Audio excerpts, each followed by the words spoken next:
नमस्कार, आप देख रहे हैं फास्टर प्लस न्यूज और इस समय हम मौजूद हैं गौतम बुद्ध की नगरी कुशीनगर जिला के कप्तानगंज ब्लॉक क्षेत्र के ग्राम सभा बोदरवार में।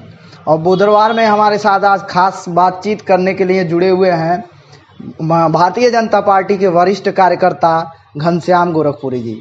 आज इनसे कुछ बातचीत होगी, कुछ सवाल पूछे जाएंगे जिसके जवाब देने के लिए हमारे साथ जुड़े हैं। सर, बहुत बहुत स्वागत है आपका। चलिए, धन्यवाद आपको।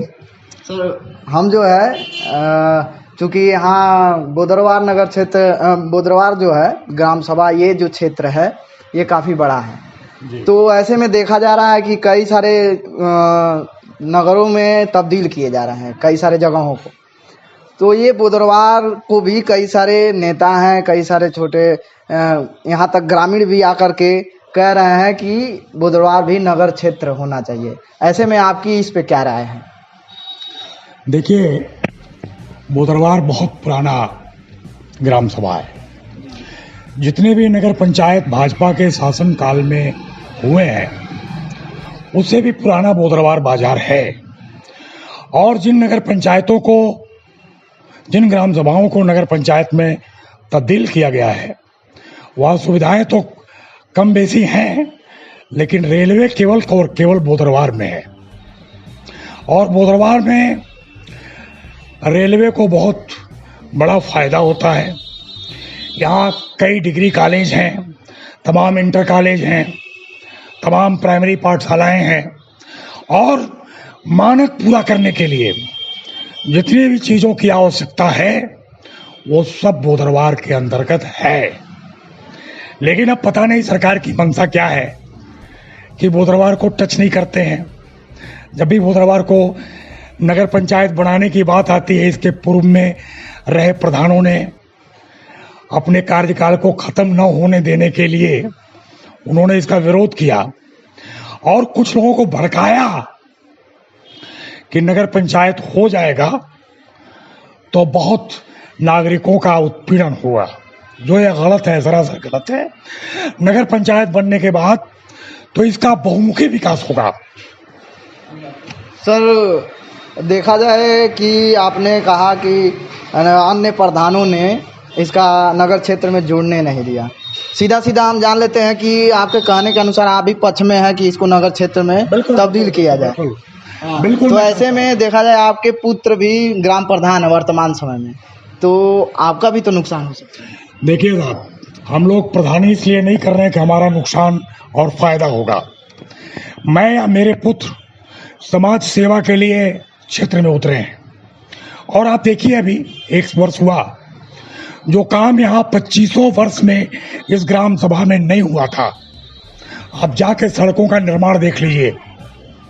अव्वल ईंटे का प्रयोग हमारे ग्राम सभा में होता है और 1 नंबर का काम है। कहीं किसी को उंगली रखने की आवश्यकता नहीं है।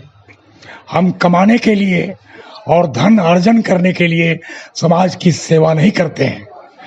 हमारे पिता भी समाज सेवी थे, हमारा लड़का भी हमारे ही नक्शे कदम पर चलता है।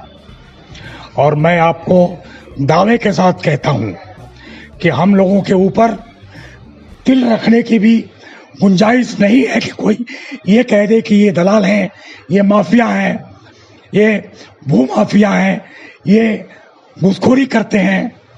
राजनीति में पारदर्शिता के साथ और शुचिता के साथ हम लोग काम करते हैं। समाज की सेवा करना ही हमारा लक्ष्य है। हमारे गांव का बहुमुखी विकास हो, टाउन एरिया होगा तो बहुमुखी विकास होगा। हमको इसमें कहीं कोई दिक्कत नहीं है जी।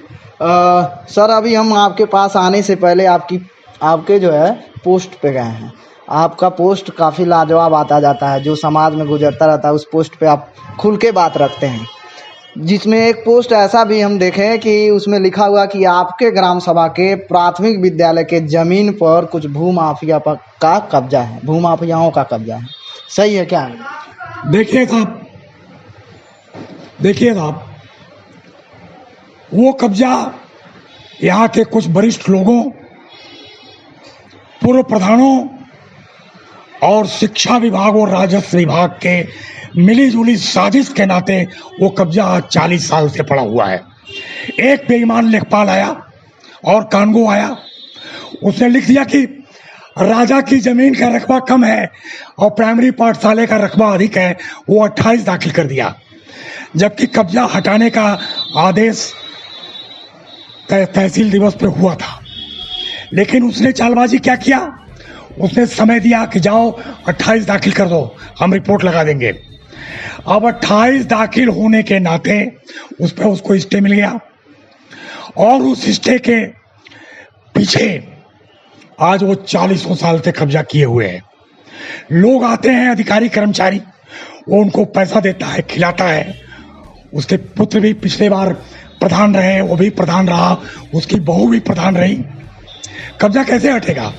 शिक्षा विभाग के लोग उदासीन बैठे हुए हैं। मैं लड़ा हूं उसके लिए, 85 में जेल गया हूं, चक्का जाम आंदोलन किया हूं, मार खाया हूं पुलिस की, उसके बाद भी अभी तक कब्जा नहीं हटा। तो क्या आप समझ रहे हैं कि विभागीय लोगों की साजिश नहीं है? सबके सब चुट्टे एक हो गए हैं और कब्जा हटाने में बाधा उत्पन्न कर रहे हैं। मेरा यह सीधा सीधा आरोप है। तो सर देखा जाए कि भारतीय जनता पार्टी की सरकार है, आप भारतीय जनता पार्टी के वरिष्ठ कार्यकर्ता हैं और इस समय वर्तमान समय में आपके पुत्र ग्राम प्रधान भी हैं, फिर भी इस पे कार्रवाई नहीं हो पा रही है। अच्छा आप ये बताइए, मैंने मुख्यमंत्री को लिखा, स्वयं जाके पत्र दिया, जिलाधिकारी को लिखा, कमिश्नर के यहाँ खुद जा करके दिया पत्र, कमिश्नर के यहाँ मेरे लड़के भी गए थे, 2 एप्लीकेशन पढ़ा, कमिश्नर ने आदेश भी किया कब्जा हटाने का। एसडीएम साहब ने भी लिखा कि जांच करके कब्जा हटाया जाए, लेकिन ये राजस्व कर्मी कब्जा हटने देंगे? वो सब बैठ के लाखों लाख रुपया इकट्ठा कर रहे हैं कि जून का महीना बीतने दीजिए, जुलाई आने दीजिए, तब तक कोर्ट खुल जाएगा, हम कोई न कोई आदेश लेकर चले आएंगे। अगर आदेश आएगा और कब्जा नहीं हटेगा तो मैं आपको बता रहा हूं कि हम लोग चूड़ी नहीं पहने हुए हैं, 4 दिन में कब्जा हटा देंगे, जिसको जेल भेजना होगा भेज देगा। और हम लोग आपको बता रहा हूं, डीएम, एसडीएम और तहसीलदार और किसी राजस्व कर्मी को अगर ये कब्जा जून में नहीं हटा तो इस गांव में घुसने नहीं देंगे। जिसकी जो औकात होगी, जो करना होगा कर लेगा, मेरे ऊपर मुकदमा करना होगा कर लेगा, जो इच्छा होगी कर लेगा, जितनी उसकी हैसियत और औकात होगी। अभी सुनने में आ रहा है कि सोमवार को पटरियों से कब्जा हटाया जाएगा, लेकिन मुझे शक है ये विभागीय कर्मचारी वो कब्जा नहीं हटाएंगे, लीपापोती करेंगे। और लीपापोती अगर इन्होंने किया तो ये समझ लें इनकी खैर नहीं है। ये जो विभागीय अभी ये जो अतिक्रमण हटाना है, उसमें तो सर आपका भी नुकसान होने वाला है। अरे भाई, मैं कहीं अतिक्रमण नहीं किया हूं, मैं यह काम नहीं करता हूं, पहली बात। दूसरी बात, यहाँ का अतिक्रमण क्या हटाएंगे तहसीलदार और एसडीएम? उनके समझ में है कुछ? यहाँ का नक्शा ऐसा बना हुआ है, नक्शे से अतिक्रमण हटावें? 20, 25, 30, 40 मकान बने हुए हैं अतिक्रमण में, क्या हटाएंगे? टंकी हटवाएंगे, नाली साफ कराएंगे? ये अतिक्रमण हटाना तो हुआ नहीं, केवल खाना पूर्ति करेंगे ये लोग और सरकार को बेवकूफ बनाएंगे और कुछ नहीं करेंगे। सर इस तरह से बेबाकी से आप अधिकारियों के ऊपर बोल रहे हैं, अधिकारियों से घनश्याम गोरखपुरी नहीं डरते हैं क्या? मैं तो साहब किसी से नहीं डरता हूं भगवान के अलावा। कोई मेरा क्या उखाड़ लेगा? मैं 1 नंबर का काम करता हूं, भाजपा में का कार्यकर्ता हूं, भाजपा में ईमानदारी के साथ काम करता हूं और राजनीति भी मैं ईमानदारी के लिए करता हूं। कोई अधिकारी और कर्मचारी मेरे ऊपर मुकदमा ही कर देगा और क्या कर लेगा? क्या मेरा उखाड़ लेगा?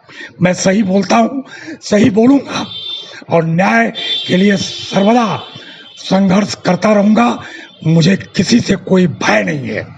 प्राथमिक विद्यालय के जमीन पर जो भू माफियाओं का कब्जा है, माना जा रहा है कि सरकार में बाबा का बुलडोजर बड़ा तेज है, बाबा का बुलडोजर चल रहा है। फिलहाल बोदरवार में बुलडोजर नहीं आ पा रहा है, इसका कारण क्या मान रहे हैं? बाबा तो केवल आदेश देंगे ना, कि यहाँ के जो चुट्टे कर्मचारी हैं, चाहे शिक्षा विभाग के चाहे राजस्व विभाग के, आज 1.5-2 महीना हो गया, रोज आजकल करते रहते हैं, सब उल्टा सीधा इधर उधर करते रहते हैं।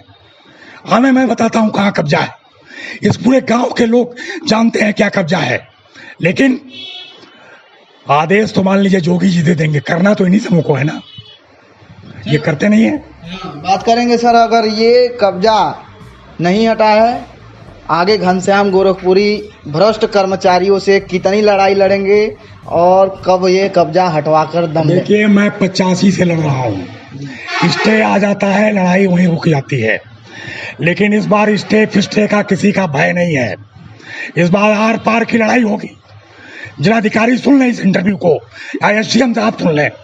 अगर कब्जा नहीं हटा तो मैं उनको चैन से बैठने नहीं दूंगा। सरकारी जमीन है, 40 साल से कब्जा है, और ये बेईमान और भ्रष्ट अधिकारी, इतने एप्लीकेशन है इन सबों के पास, लेकिन किसी पर कोई कार्रवाई नहीं होती है। ये कोई न कोई उसमें तिकड़म लगा देते हैं। 1.5 महीने से एप्लीकेशन दिया हूं, अब उसमें तिकड़म लगा रहे हैं सब कि जुलाई आ जाए, कहीं न कहीं से पैसा दे करके 5 करोड़ की वो जमीन है, 1 लाख 2 लाख किसी भी अधिकारी को देकर कोई न कोई आदेश मिल जाएगा इन सबों को। बात समझ रहे हैं? इस समस्या पे सर आप काफी एग्रेसिव होकर धमकी नहीं ना दे रहे हैं? मैं धमकी भी दे रहा हूं, निवेदन भी कर रहा हूं। मेरे बाप की जमीन नहीं है, वो जमीन सरकार की है, और सरकारी जमीन अगर खाली नहीं होगी तो किसी गरीब की जमीन पर अगर अतिक्रमण हो जाएगा तो ये कैसे खाली कराएंगे? मैं पूछना चाहता हूं। कितनी जमीन है सर जिसमें भूमाफियाओं का कब्जा है? 20 डिसमिल से ऊपर है, और 5 करोड़ की जमीन है। और आपको बताऊं, उसके पीछे जिसकी जमीन है, जो मुकदमा कर रहा है, उन बेईमानों ने राजस्व की चोरी करके, कई लाख रुपए राजस्व की चोरी करके व्यवस्था कर दिया है, लोगों को मकान बनवा दिया है, और उसकी कोई रजिस्ट्री नहीं हुई है। ये सरकार का राजस्व की चोरी है, कई बार लिखा गया, लेकिन अधिकारी कर्मचारी इस पर सुनवा नहीं होते। आखिर कौन सुनेगा हमारी बात?